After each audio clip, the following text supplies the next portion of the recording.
ki khubor ka bate CTV.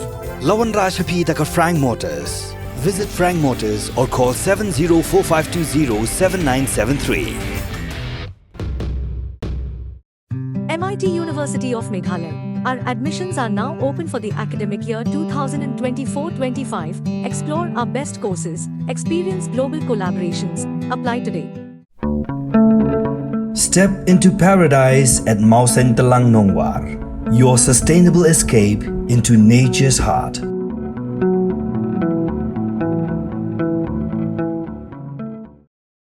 Katnat Rijing Jonga Sorkar Jilla kum Shibenta Jonga Jingpin Kreb and Pilong Ikanong Ba Shillong kum Smart City Ling Bakatran Urban Affairs Kalong Lokloy Ban Ajaka Yawe Bar Jilla Banchna Petrol Pump Han Rumer Kini kajing aja katnat veterinary ni katnat Rijing Ri yakate ke Jaka Kalong Ban Yakelyang Barkuwe ke Petrol Pump Kudan Ha Anjali Nak Benta Ban Pin Kluit Yakasor Nagajing Pin Kre Yak Smart City Ban Light Nagajing Thangkali Kumul PUI menta hasor Shillong ngajungi hapo Meghalaya ngajungi kancing kapnya ke traffic congestion ngelalong palatan.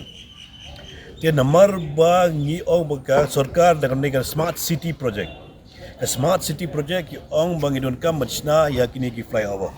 Kini ke flyover ke Banwan nanti gari kena Banwan nanti na po jiking umsurpi ke ban pensuk ya ki jenglait nangwan ki pajba. Dia nampak development kini ke Jakarta kipan nangin po ngin mar mengi veterinary department garun ke Jakarta ti po nyomer ti ke urban affairs department ke oyengi bang idon ka ban ajaka ban exchange no ban pegeria no ya kini ke perlu. Ti ngi pada gipet nampak ke jinon kam jong state jan kam jong pajba kemudian baliknya persya dan kepada development. Ha benda dai ban bagi syuai dan betal badon kam ya menu simet wadai no rugi num syai kata. Rega dai na benta ban warra iga roi ke par. Kadai gan menengta berwarna ikut development apa ke state Meghalaya ke jungi dan kata kada ngir ngi keluar iwan cikeman dekat lang ke jungi trelang buat ke urban affairs department man le kata ke smart city bersinagi flyovers man penduna ya ke congestion apa ke state ke jungi apa ke Shillong state city ke jungi ka simer kalau gumne gi exchange ke jaka lada kadai babat basyu agum tu kam exchange ke jaka ngarusui hap kata tambah kala keliang gitu ke jaka like exchange. Dah luar bagi exchange dia cakap PPI ke dengan cakap ni AI tu cakap kena exchange ni. Nama cuba buka urban affairs. Kadang kala berkhid dia through urban affairs be. Ni hab felicity dia urban affairs nak benda ke development. Nak benda ke smart city development.